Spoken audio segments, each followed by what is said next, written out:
Hello, SpongeX here for another episode of Video Games Worth Taking Your Time, and today we are looking over Banjo Kazooie Nuts and Bolts. So this is a very divisive entry in the franchise. I remember I was kinda very disappointed with this game when it first came out. I was a little sore over the fact that this was not, in fact, the Banjo Kazooie 3 we've all been waiting for. Instead, it's a vehicle building game with Banjo Kazooie's faces stamped on it. So that alone was very frustrating, especially considering how people waited almost 10 years for this game to come out since Banjo Tooie's release.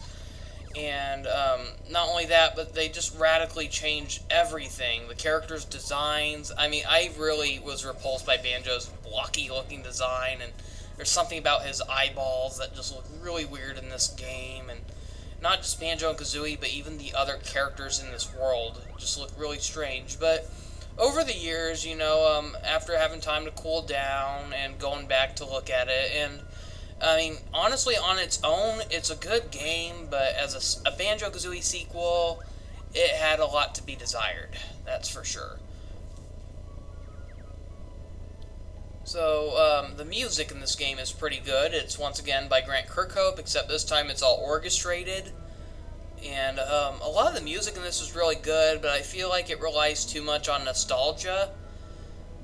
Like, almost every music track in this game has some little nod to previous levels in Banjo-Kazooie, and it felt a little forced. It's like, yeah, we get it, this game is different, but look, we still put little nods of Banjo-Kazooie in there. Huh? I don't know, it's just a little annoying. Gruntilda has a really weird redesign in this game. She's now like half her old self, but still a skeleton in the head at least. And she has like some kind of steampunk kind of design.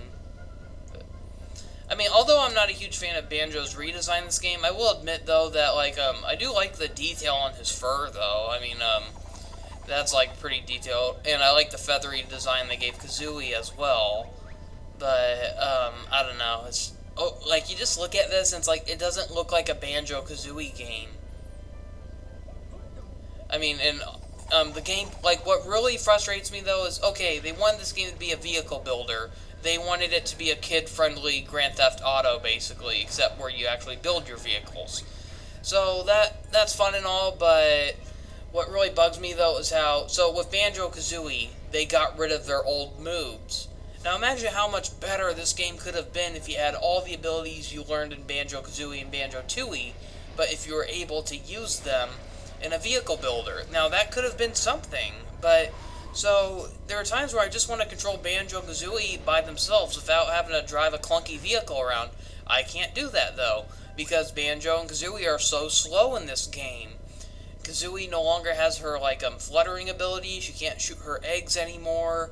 She can't fly, and it's just such clunky controls no matter what. It's bad enough that the vehicle controls are clunky, but so are the controls for Banjo.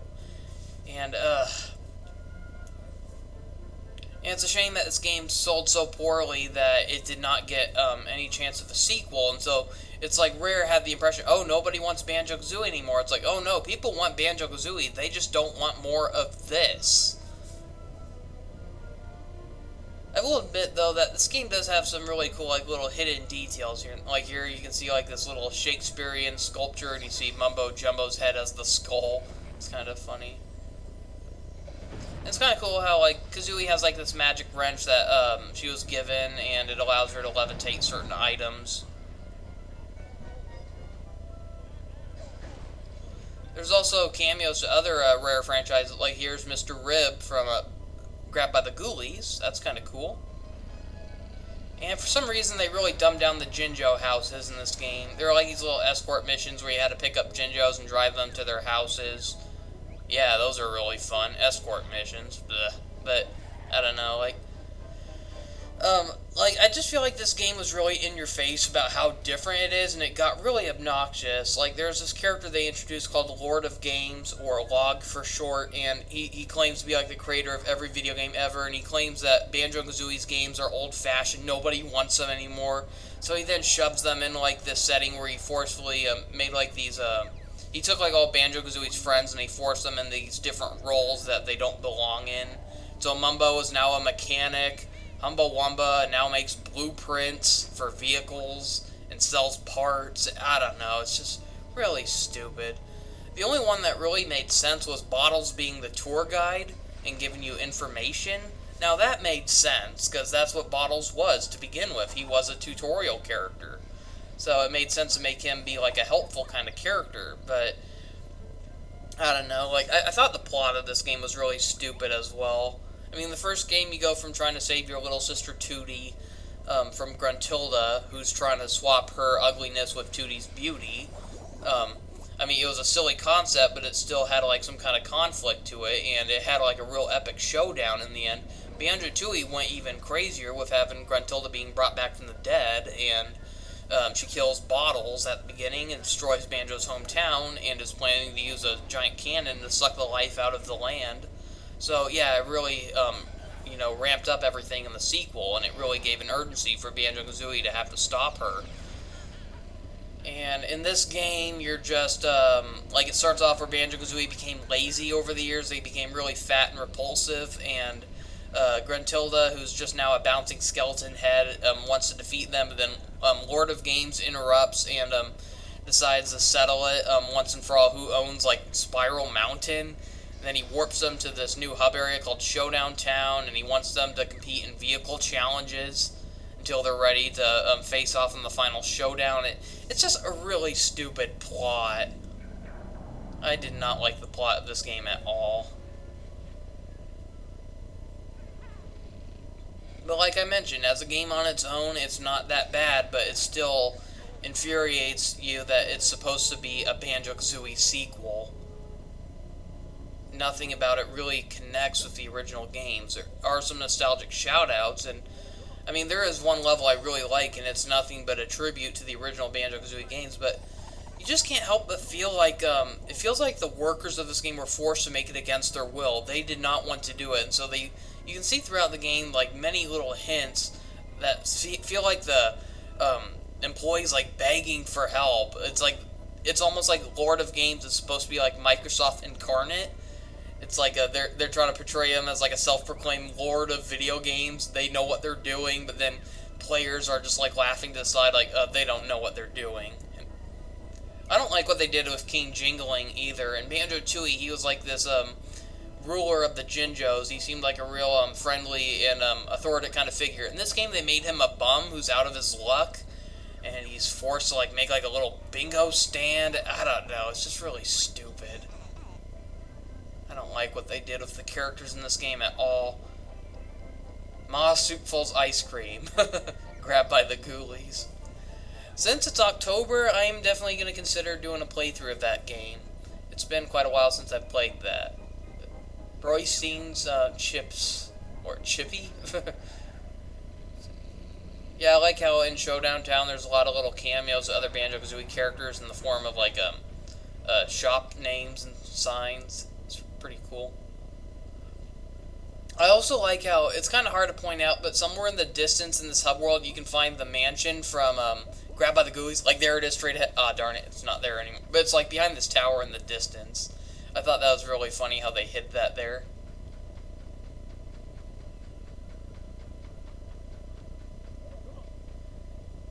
And once again, the game teases us with Stop and Swap. This game, it finally rewarded you for collecting the Stop and Swap, but man, the rewards were so stupid. You just got like these really dumb decorations for your vehicles and customization. They're not even really good ones. The only one I actually liked were the googly eyes, but they felt kind of worthless though because you couldn't like resize them. Like, it was kind of funny to put googly eyes on your vehicles, but it doesn't really help when you can't make them any bigger or smaller than they already are, so they're not very noticeable. Then the others are like a goldfish, a Mr. Pants statue. I mean, they're just really stupid. It's like, really, after all these years, this is what Stop and Swap gives us? Ugh.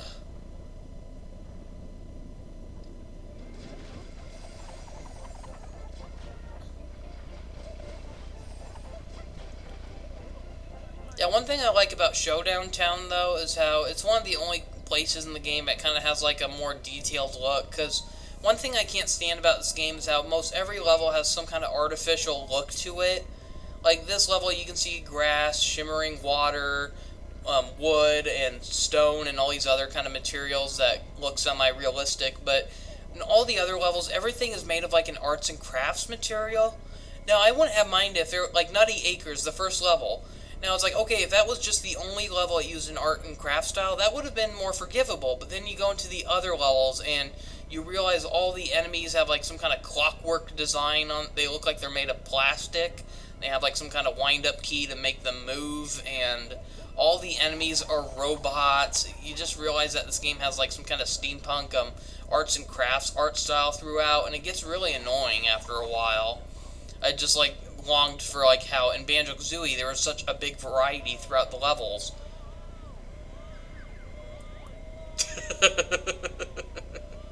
Okay.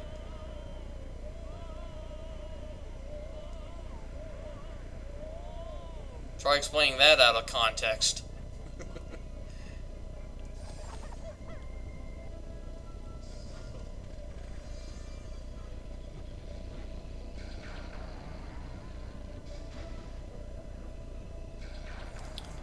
Yeah, it's too bad you can't really start a new save file in this game without deleting. Unlike the original Banjo Kazooie games, it does not give you multiple save files, so I can't have like a chance to go back and play through this game in a progressive form. All I can do is go back and replay it. Like after you beat the game, Banjo's given a tuxedo, so you can't take it off either. So if you liked Banjo's original design in this game to begin with, tough luck. You're stuck with this tuxedo for the rest of the game. Kazooie's also given a bow tie. I do not like what they did with Klungo in this game. They really made his design hideous. I mean, the original game, he was just some kind of like green minion. In this, they turned him into some kind of Frankenstein monster. He has like a stitched up face. I just do not like what they did to him. He looks so hideous. I do kind of like the continuity though. In Banjo Tooie, he mentioned how he was gonna quit working for Grunty and become a game designer. And so in this game, they made like this kind of funny segment where you get to test out his video game, and it's terrible. It does not run well at all. But what I don't like about this though is how you have to like beat some of this if you want to unlock certain stuff in this game. And to this day, I still have not beaten it all the way because.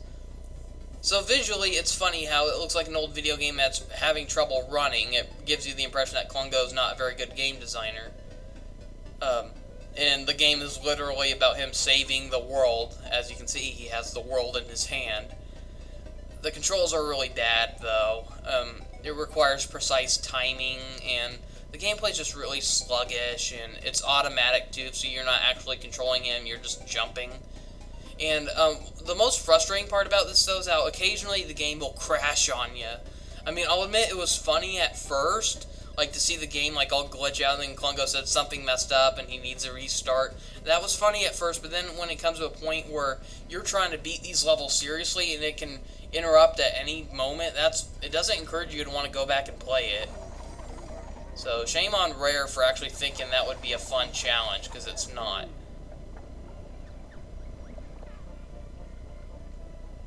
It almost makes me wish Klungo was a villain again. I mean, I like the idea of Klungo teaming up to work with Banjo Kazooie, but not in this kind of form. Ugh.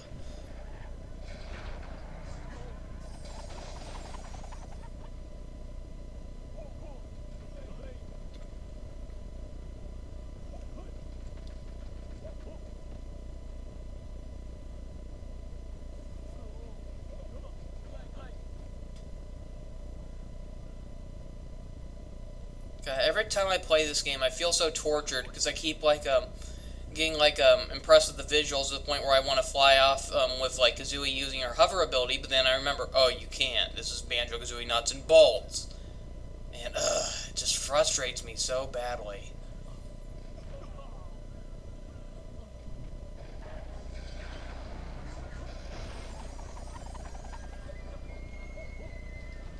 I know I'm not the only one who's had that complaint, though. I remember a lot of people criticizing this game. They wanted to be able to have fun playing as Banjo Kazooie without needing a vehicle necessarily. And, I mean, this game could have been so much better if it gave you those options.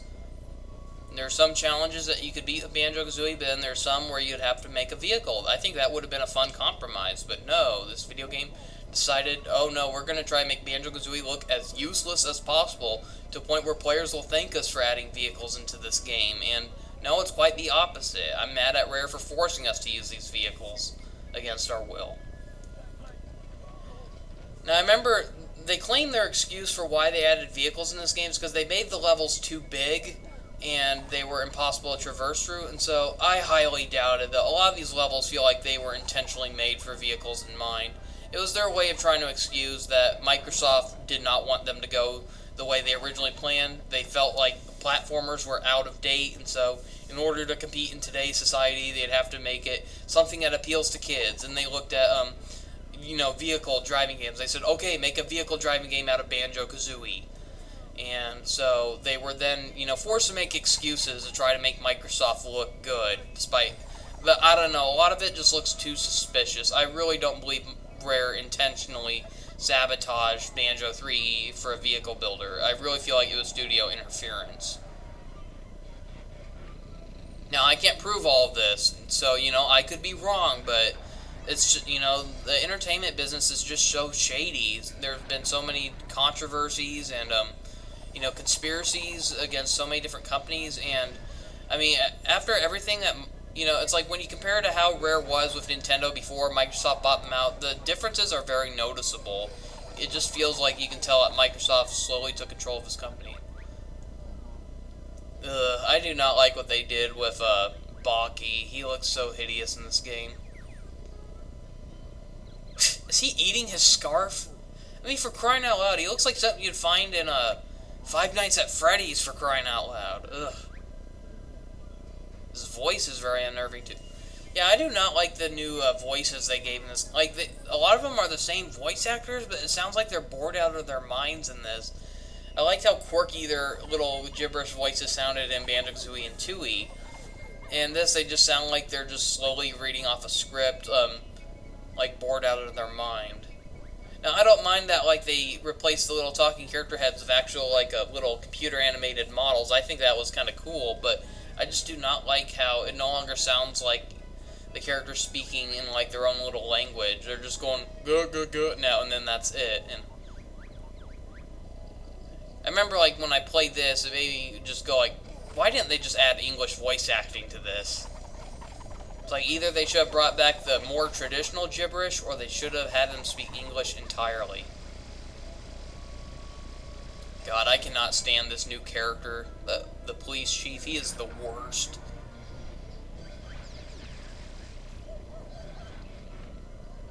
Now, one thing I don't really like about this game, like, I'll admit, it's kind of funny at first, but after a while, it just kind of gets annoying, but the fact that Gruntilda is just lazily standing around this game.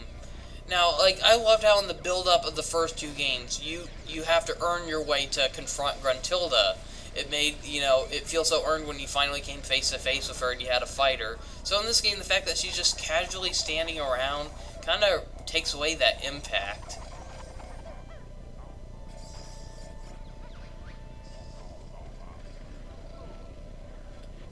Yeah, I'm sorry, I know I'm complaining a lot during this video, but I promise in the other videos I'll have less to complain about. I'm just trying to get all the frustrations out of the way first in part 1, but then the others I'll have more positive things to say. Tutti Frutti, the only reference that Tootie, Banjo's sister, gets in this game, unfortunately. But actually, there is another, but I'll be saving that for another video. And it's a pretty funny segment that I honestly missed the first time I played this game. And I'll give you a hint. It's in the Gigaseum level, the Olympic base level. So here's Bottles. So one thing I don't quite get is how, like, you can buy some little hints from him, and one of them is the truth about Stop and Swap, and it's impossible to get. There are not enough music notes in this game to actually get that answer.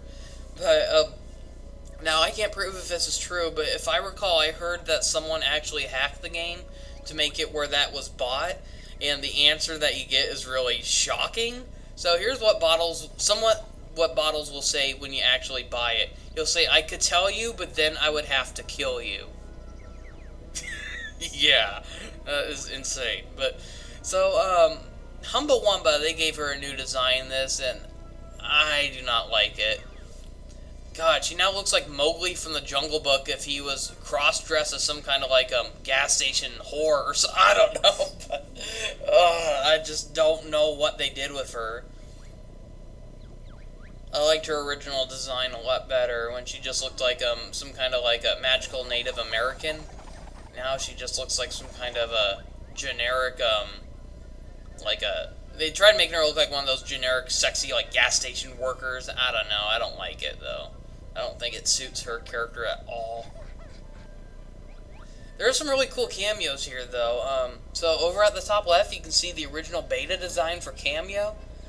And in the middle, it's a little hard to see, but you can see the young Joanna Dark that was originally intended for the Perfect Dark prequel they were making. I know, I think they were supposed to make like a sequel to Perfect Dark Zero. That never happened, though, but that's young Joanna Dark there. And then over to the right, you can see Conker in his war uniform in a little newspaper. That was kind of cool, too.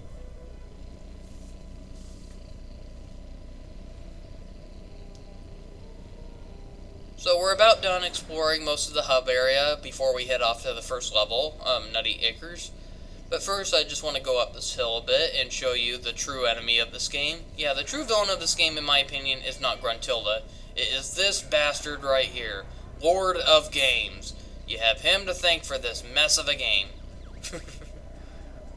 He flat out is the one who took Banjo Kazooie out of their comfort zone and forced players to go through this madness.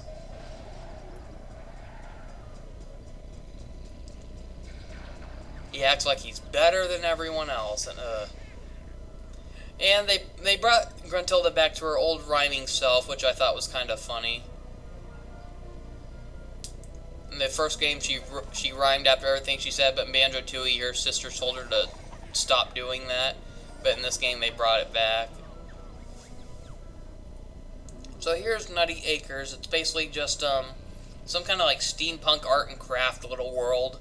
It's supposed to look like some giant farmland. So unlike the hub world, where you're stuck to like a certain vehicle, in the other official levels, you can actually drive around the vehicles you've created in this game. Now, the creation of this game is very similar to like if you've ever played Kingdom Hearts, like how it feels like to build a gummy ship, or for more modern audiences, I guess, Minecraft or Legos. It's something like that, except it's more advanced though, because it's based off of real life vehicle building. So, for instance, you have to have like a bunch of body parts for your not body parts, but like auto parts to connect like your wheels and all that too. And so, in order for your vehicle to run, you're going to have to give it wheels, and you're also going to have to give it fuel, and it also you're also going to have to keep in mind the shape and size of the vehicle in order to now alter its speed. And so, yeah, like, for that reason alone, this game is actually really clever. It forces players to try to think in order to get stuff done, which can be very hard to do at times. And when you fail, it's kind of fun to go back to the drawing board and try again. And that's where the big appeal of this game comes from. It's just a shame that they had to slap Banjo Kazooie's identity over this, because honestly, this would have been better if it was an original IP, but because they forced Banjo Kazooie into it, that kind of tampers the game's reputation.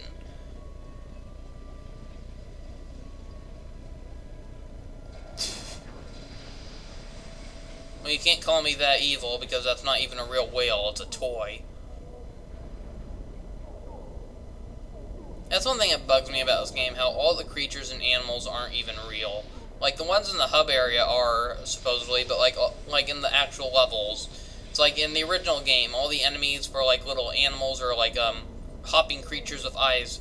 And here, it's like all of them are just little wind-up toys made of plastic. I just don't really like that. They got rid of the health meter, and for some reason, Banjo-Kazooie are allowed to swim around in lava.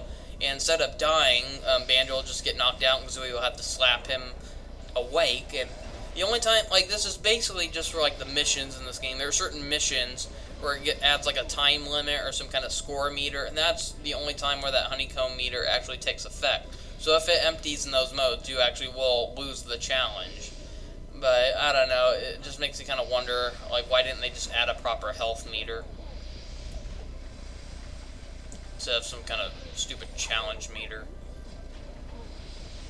Just makes Banjo look like some kind of immortal god. He's swimming around in lava like it's just a swimming pool. It makes no sense.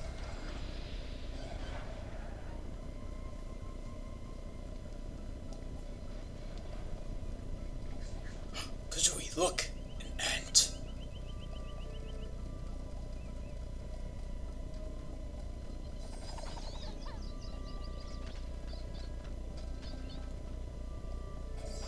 We must sacrifice him. We give you this humble virgin sacrifice. Extra insult on the virgin part.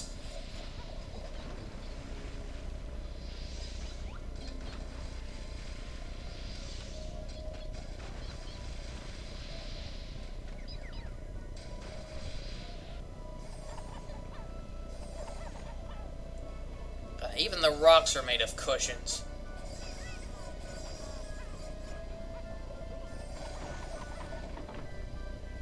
Now, apparently the joke here was that a lot of the textures in the N64 game look kind of fuzzy or outdated, and so apparently Rare thought it would be funny if, oh, how about in this game, in HD, we decided to make it literally look like it was made of cushions, or, I don't know. It's one thing if they did it for one level, the fact that they did it for most every level in this game is where it gets real annoying. But yeah, so you can create more than just cars in this game. You can create like boats, airplanes, submarines. It's really interesting, like what kind of stuff you can make. Here's a vehicle I made that has like gyro control, so it can allow you to do flips in the air.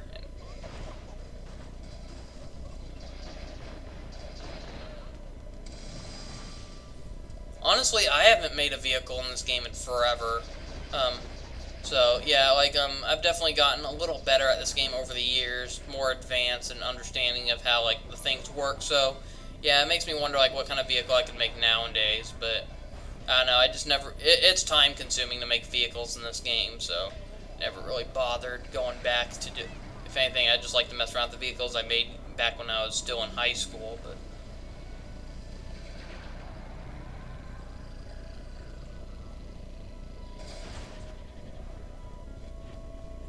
I'd say this is my favorite part of Nutty Acres, the farm. I just love how there's just so much destructible terror in here.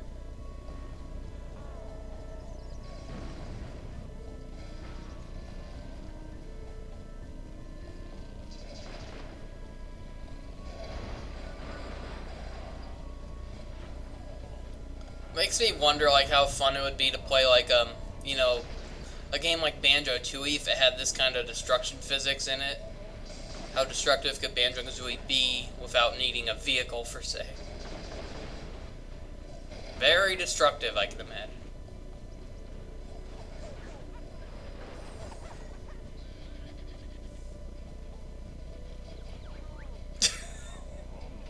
What the heck? I don't even know what happened there.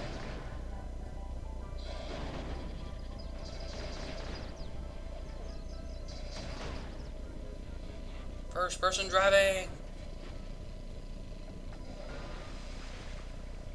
Or should I say crashing?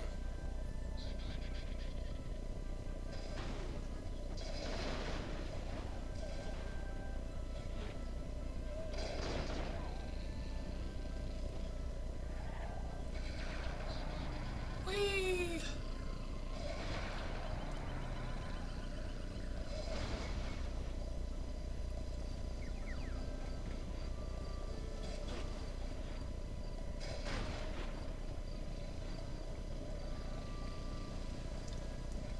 One thing I found cool is that this little log here, you can actually move it around, not only from bumping into it, but even Kazooie can use her wrench to levitate it and move it around. That's kind of cool.